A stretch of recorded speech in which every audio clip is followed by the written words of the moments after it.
Well, I guess I should better check my comments on YouTube.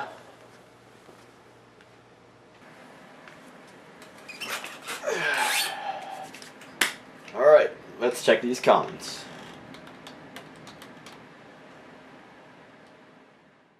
What about GHIRAHIM? What about Ganon, though? Ganon number 1. 2 Shadowlink, 1 Vati. What the fuck about Ganon?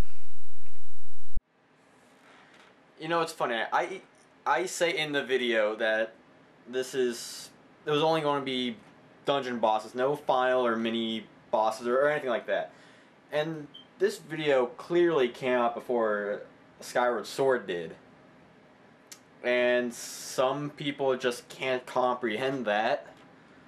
So, with the arrival of Skyward Sword, I decided to make my own top 5 video of, I'm pretty sure handles, top 5 video of the best Skyward Sword bosses. Now this will include dungeon bosses, this will include mini bosses, and this will include final bosses. Well, it can include, I won't say they are, like, there will be this or that.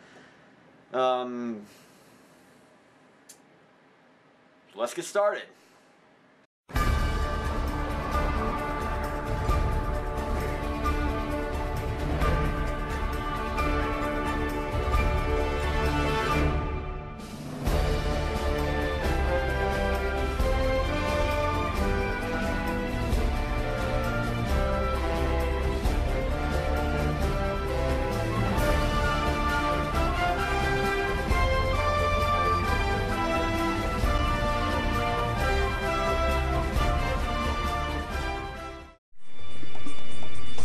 Coming at number 5, the Fire Sanctuary mini-boss, MAGMANOS. Now MAGMANOS is a very interesting boss as it's completely made out of lava. And this is similar to the water boss from Ocarina of Time, Morpha, where that was completely made out of water. And it's a pair of hands that are below you, and they come up to try and attack you, obviously. You also want to use this to raise these rock platforms up so you can actually throw the water flowers at them, and then they'll harden up and you can destroy them. It's a very simple idea, and it's a very simple mini-boss. I mean, it's still pretty interesting. I really like the red designs on it, like the patterns. It doesn't look like it's natural, like lava patterns, if you know what I mean. But it's a very simple boss, and that's why I like it a lot, and that's why it made it to my number 5.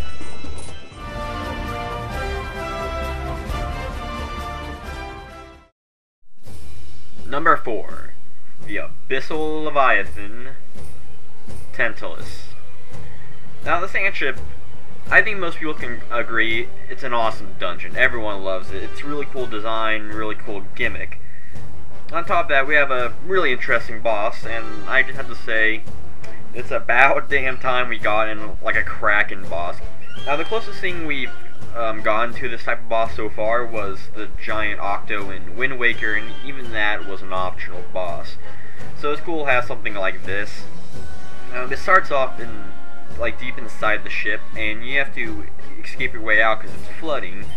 But you also have to watch out for the tentacles going through the ship and the barrels, all Donkey Kong style and whatnot. And eventually you'll make your way out to the main deck where you fight this giant monster. He or she, I really don't know, but TENTALUS will shoot these tentacles from below you, and you have to slash them, and then eventually TENTALUS lets you shoot its eye with an arrow, or I don't know, it's kind of stupid, but it's a really interesting boss, and I'm really glad they brought something like that into Zelda. Now, the only thing that's kind of keeping it back on the list is just, I'm not a big fan of the design. I wish they had something more, I don't know, sinister, something more scary. Just looks kind of silly, even Skyward Sword standards. I think he's a really good, cool boss, and it is about time they brought something like that in.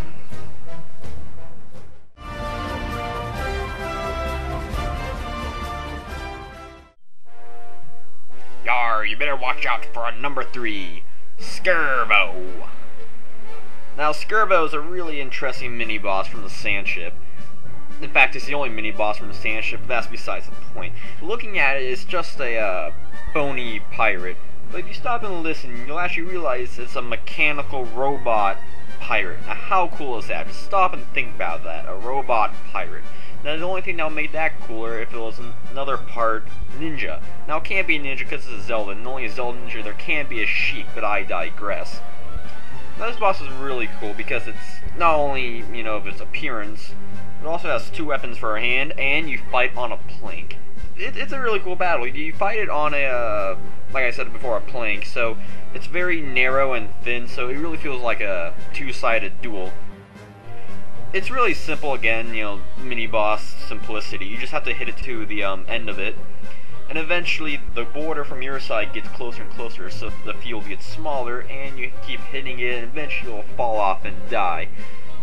I think this is probably one of the coolest mini-bosses I've ever seen in any Zelda game. It's really interesting, it's creative, it's fun to look at, it's fun to play, and all in all, I really like this boss a lot.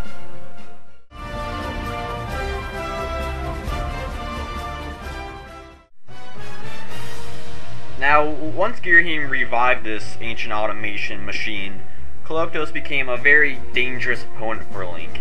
As its 6 arms, it just tried to kill Link with everything it got, whether using these giant spinning axes or giant massive blades. KOLOKTOS tried everything so that you would not hit its center. But as you know, Link doesn't like that one bit, and he uses his newly acquired item, the whip, to literally yank its arms out so Link can damage the thing. Now eventually, if you damage KOLOKTOS enough, he will create 2 legs so he can walk around while trying to attack you with his massive blades.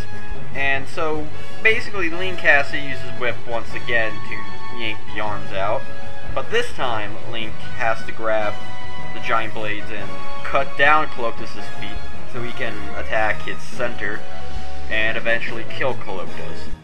This boss may seem like it's kind of easy, but it's definitely a challenge. It's also really cool to look at. It's a giant golden statue, probably inspired by Buddhist or Hindu mythology.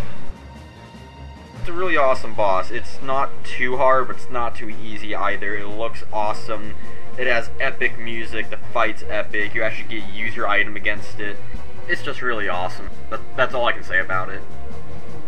However, I do feel like there is a boss in Skyward Sword that is better, and that boss is a number 1.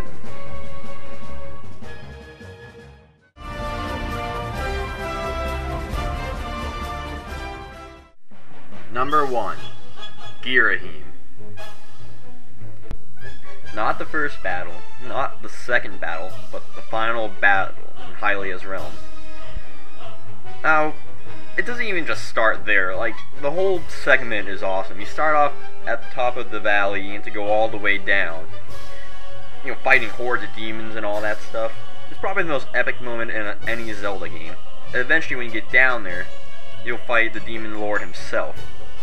Now, you fought him twice in the game already, and this time he's not going to go easy on you. He absorbs all this dark energy, and his skin also becomes iron-like. He summons this weird colored platform in the sky. You have to fight him, and similar to the SCERVO battle, you have to hit him off the edge and stab his weak point in his, which is that glowing diamond on his chest. Funny that his only weak spot is glowing. Anyway, you keep battling on him, and it's just really cool how they're falling on these different platforms. I'm a big fan of bosses that move around location-wise. And eventually, you'll get to the bottom of the valley, where he actually summons a sword to, sword combat with you on the ground. Similar to the Ganondorf battle from Twilight Princess. And you're fighting him, and eventually he actually summons an even bigger sword. And this just gets epic because you're slashing him so hard, you're literally breaking his sword just to get through him. And this boss was absolutely epic. This is definitely what Skyward Sword's all about. And in my opinion, this has to be the best boss in The Legend of Zelda: Skyward Sword. well, that was my list of the top 5 best Skyward Sword bosses. I hope you enjoy my list. And once again, this is my opinion. I'm sure not everyone's going to agree with it. I'm sure some people would rather have someone like Scaldera or Levias on the list, but you know, that's alright. If you want to make your own list, go ahead and make a video response or put something in the comments or whatever you want, you know. I really don't mind. So until then, have a nice day.